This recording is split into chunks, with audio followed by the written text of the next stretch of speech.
Good morning. Welcome to Monday Morning Coffee and Chat with Hallee Bridgeman. I'm so happy you could join me. I have my cup of coffee, so I hope you have a cup of coffee or tea and you have a few minutes while we chat. So it's Monday morning and my kids are home. This is their first day of the 3 weeks of no school. And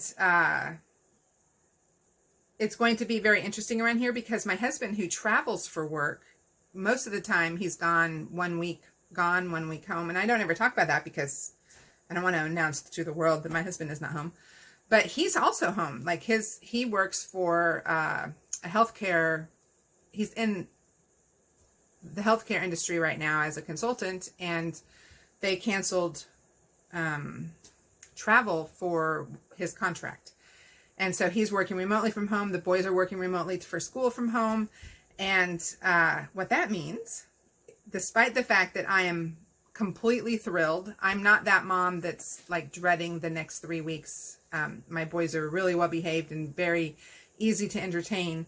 But what that means is that my work is going to be set to the side because I'm never been able to write fiction when my children are around. I can do it when they're sleeping, which means early mornings. But the way that I write, it's like I kind of go away and I kind of go into my own head and I'm seeing, thinking, hearing, feeling, tasting, touching, whatever it is that my characters are doing, I am in the midst with them. And as I'm typing, what I'm basically typing is what I'm seeing and hearing and smelling and tasting. And so I just simply cannot go into that part of my brain when my children are actively around.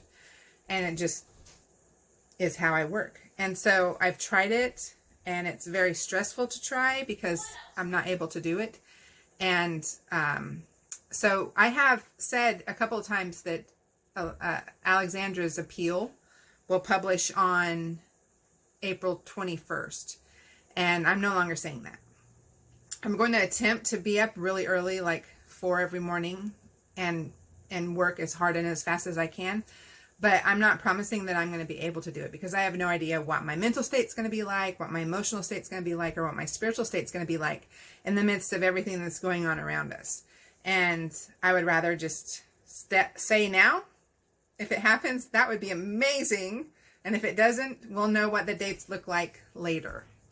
It also is like not the most important thing right now, you know? As much as I love the Dixon Brothers series and I can't wait for John's book to be out there, there are other bigger priorities happening in the world today. So that is the status of Alexander's appeal. In the meantime, yesterday I spent the day working on Virtues and Valor series, and I was able to write an entire chapter for Temperance's trial that was like missing. There was a gaping hole. I felt it. Greg and I talked about it, and we're in the process of like reformatting and adding hardbacks and redoing the paperbacks. And you know, I've done a big surge of reading through, checking timelines, checking everything, and I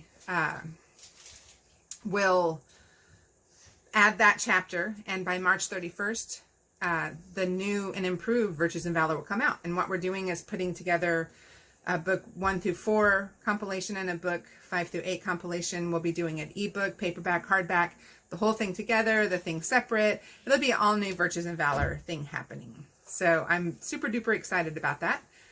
And I think by March 31st, I might be wrong. It might be later. I might be mixing that up with another thing that we're redoing, but I'll know for sure more, and we'll announce it on my newsletter whenever it happens. So, in the meantime, I hope that y'all are well and isolated. Here's my prayer. My prayer as we do this COVID-19 coronavirus thing is that the social distancing and the closing down of everything is so effective that everyone thinks that it shouldn't have happened. That everyone thinks it was a waste of time and resources because they can't see how it did anything when what it did was exactly what it was intended to do. I honestly pray that it's like I used to live in Florida, and so we would see this hurricane coming down on us, and there would be all this mass preparation, and then, you know, and the evacuation, and then the hurricane would shift, and it wouldn't hit, and everyone would say, that was such a waste of time. Well, no, it wasn't, because if it hadn't shifted, if it had hit, we would have been prepared. And so I want it to feel like it was a waste of preparation, because then we'll know that the social distancing worked, and our healthcare system doesn't get overwhelmed with patients to the point of they can't help everyone that needs help.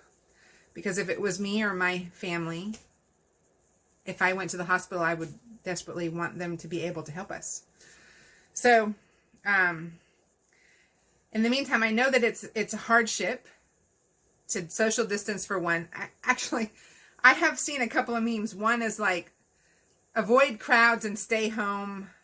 You know, as introverts, this is what we've been preparing for. And another one was for, how will I ever social distance and avoid large crowds? You know, autism parents are like, because for a long time I didn't do anything, because Scott, with autism, would wander away, or I would lose him, or he would lose us, or it would be overwhelming for him, or the noise would be too much. Something. It's like, it's not worth the what you receive from something like that to put him or us through. And so we just never did anything. And he's older now and we're able to do things, but when he was 4, 5, 6, 7, he's never been to a parade in his life, and I'm okay with that because I never lost him at a parade either. But so for some of us, the self-isolation and all of that is just fine. I'm completely content with social media. But, you know, there's some of you that actually require human contact and social situations in order to be fed. And I wish that I had a way to like step through my screen and like interact with you on your level so that you can be fed with all of your needs for social interaction. Because I can always go home and take a nap after. And I also know what kind of hardship it would be to lose a week's pay, or 2 weeks pay, or 3 weeks pay. There was a time in my life when a week of pay would have made me or broke me. And I was a single mom for a while. And I know that it's going to be hard for some of you. And I just want those of you who have to give and help and be ready when someone's in need, even if it's just to take them a meal. I'm going to keep my eye out for local people and friends in need, and just be ready, because we are called to feed the hungry. So, in that note, I hope you all have a great week. I hope that you are able to enjoy being home, and that that it's a time for your family. And I know that we will enjoy like closing in and just being a family. And I will see you guys next week.